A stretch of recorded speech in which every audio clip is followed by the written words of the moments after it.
So before we start doing anything else in the Java, first let us discuss what is happening in the layout. And layout is something which the user gets to see. So it's important that we discuss that. I will also take help of some sketches or some kind of, let's say paint to make sure that you understand what is it that we are doing right now. All right. So what is happening here is the first thing which I need to handle is I need to make sure that I'm able to have a row in line first, right? I have to create a row first, right? So this is the approach that we are going to take, and of course there can be other alternatives also, but the first thing that we will do is we will create a row. All right, we will start putting stuff which is required for this row, 1A burger and 200. All right, so what happens is I'll go and I'll not be typing everything here because that will take a lot of time, which is not really required. Of course, you will get this code in the resources, so that is not a problem. But we will be discussing this, and we will be typing it in the Java module, but we will not be really typing the entire XML. So what has happened here is there's this linear layout, and you have an orientation of vertical here. I want you guys to focus on this part, and this is basically a linear layout with no orientation mentioned here, and that basically means that it's a horizontal orientation, right?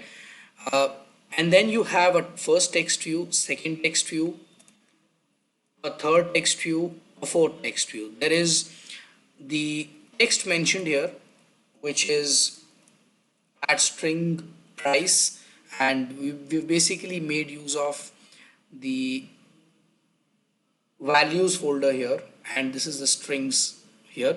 So once you start using this, if you download this code and you want to utilize it in entirety, then you will have to make changes in this value in strings folder here and in strings file so as to utilize this code.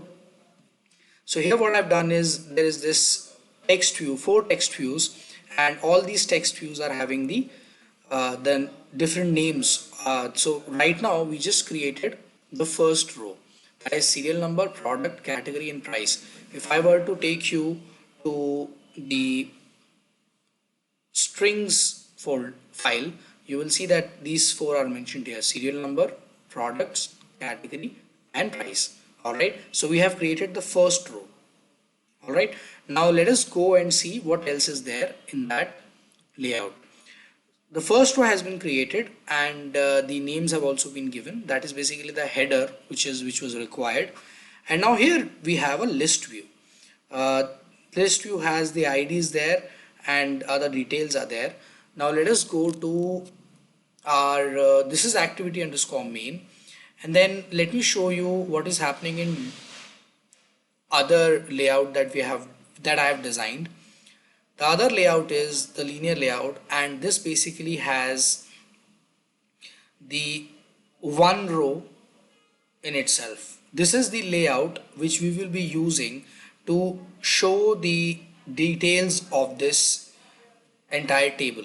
So we have done this, we have created this, right? But the numbers or the values of these cells will keep changing as we keep receiving data from either an array or some other data resource that we might be using, right? So in this case we will be using an array to supply data to these cells, but because it keeps changing, we have created a new layout, a different layout for these four columns. All right, so let me show you that layout to you. This is the layout. The most of the things are simple text views there, and you have padding and all, everything is in place. One of you asked me what is fill parent. Fill parent is basically match parent only, one and the same thing. Fill parent was used earlier, now we call it match parent. So if you go to design, you can see that we basically created the four columns here. All right, we will be using this layout to supply values to these for different objects or different cells that we are going to fill in. Here for the showing the actual names in different cells, what I have done is I have created a Java class known as model, and what I'll be doing is I'll be copy pasting stuff from here, but one by one, and as we copy paste everything, I will be explaining everything. So what we've done is here is there are four variables here. All of them are string, serial number, product, category, and price. And here is a method which basically provides the value to the instance variable that we are talking about, right? So I think this is self-explanatory. If you have done a little bit of Java, for any Java project you must have created getter and setter methods, and this is exactly the same thing happening here. I've created a Java file. So I'll copy paste this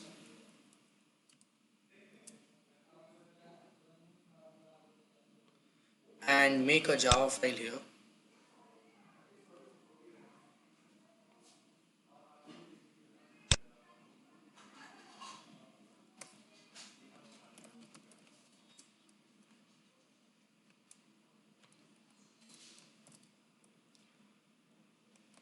And this is what we have done now. We have created the Java file, the model.java, which will be used to create any object of this class, and which can be used further to start showing whatever we want to show on the screen. As we go forward, you will keep understanding what we are exactly trying to do here. After this, let me take you to the main activity file here. And here what I've done is I've created an object product list of ArrayList model.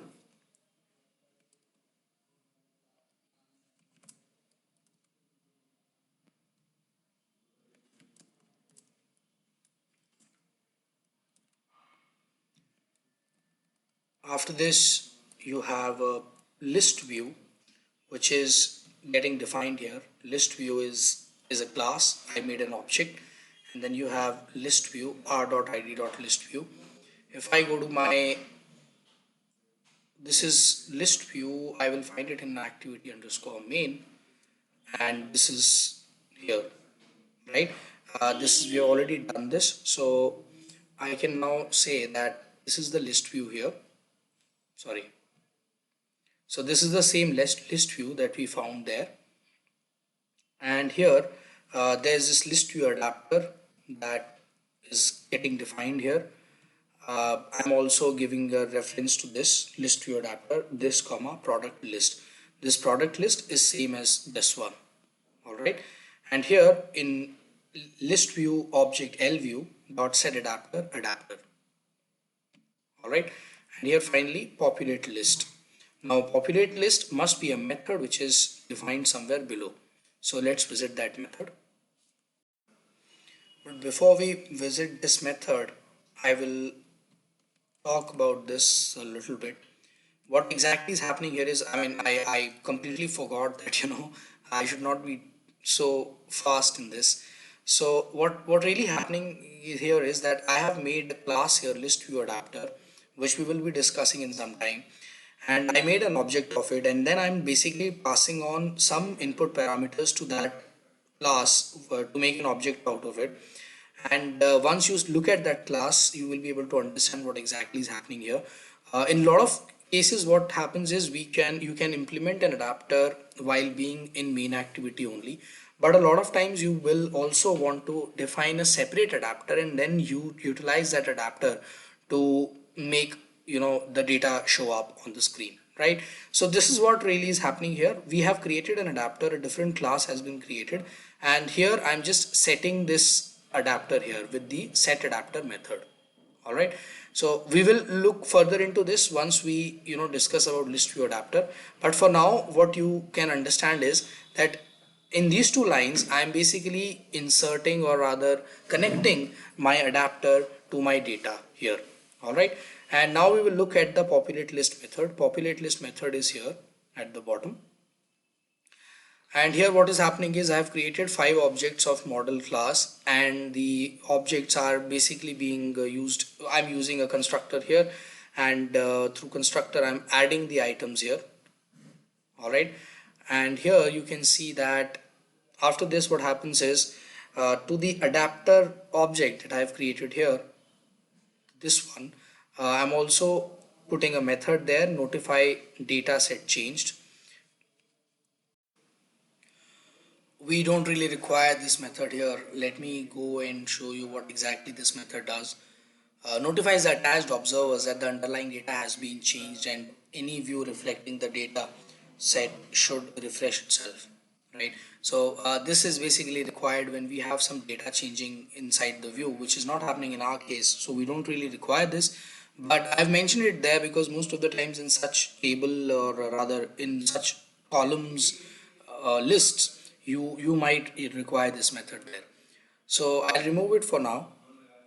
And then what is happening here is I'm setting the adapter here. Sorry, I'm putting the set on item click listener here, which basically tells the adapter that whenever an item is getting clicked, what is to be done. I would like you to remember, or I'm sure you remember the set on click listener, and this is the same thing here. I'm basically just putting an item word inside this, which is a predefined method for such adapters.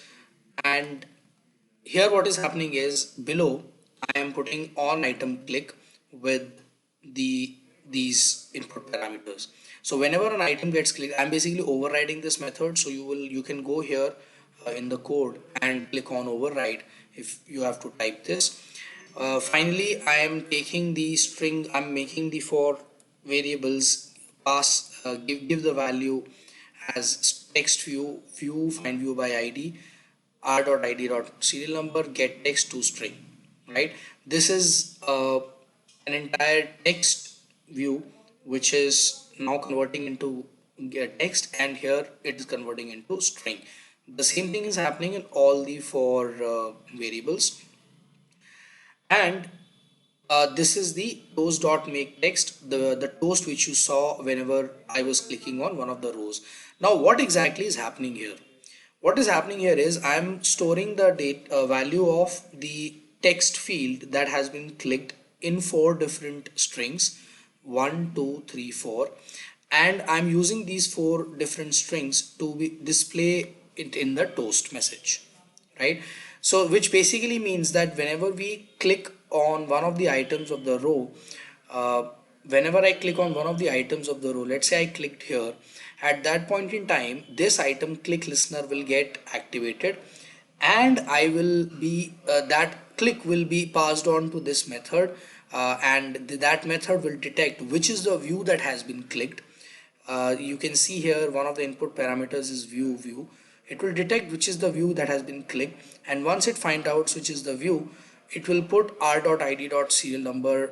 Basically it will detect what is the text written inside it, and it will convert it into string, which is finally getting stored in these four variables, so that these can be utilized to generate a toast. All right, so for time being you can now understand that this is the set on item click listener which is responsible for generating that toast whenever a user clicks on that entire list. All right, now I think you might have confusion regarding this, what is really happening here. Let us go to the this list view rows and try to find out, can we find the same IDs here or not. See, the IDs here and here, this is serial number, product, category and price. If I go here, serial number, product and category and price, these four are same IDs, right? And these four IDs are basically the ones which are getting used here. So what is really happening here is the this list view rows, this layout is telling my on item click listener which exactly is the which is the row that has been clicked, and at the same time it is also giving the what is the the content of that text view that has been clicked, right? We will go forward and you will understand this better. This is the same populate list that we discussed. Now let's move to our list view adapter. This is the list view adapter which I was talking about. This is the class list view adapter, which is extending this base adapter class, right?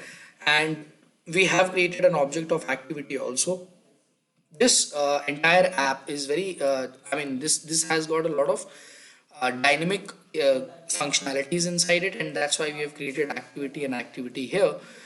And here I am utilizing the list view adapter method. I'm calling this method and getting the all these getter methods I'm putting here, so that whenever a click is made, I can, no, sorry, not whenever the click is made, whenever the list gets generated, I should be able to get the contents of the list through these methods. All right. Now finally, I have created a view holder class, and I have defined the 4 text views here. In these text views, I can see that view get item, in position, and convert view and view group parent.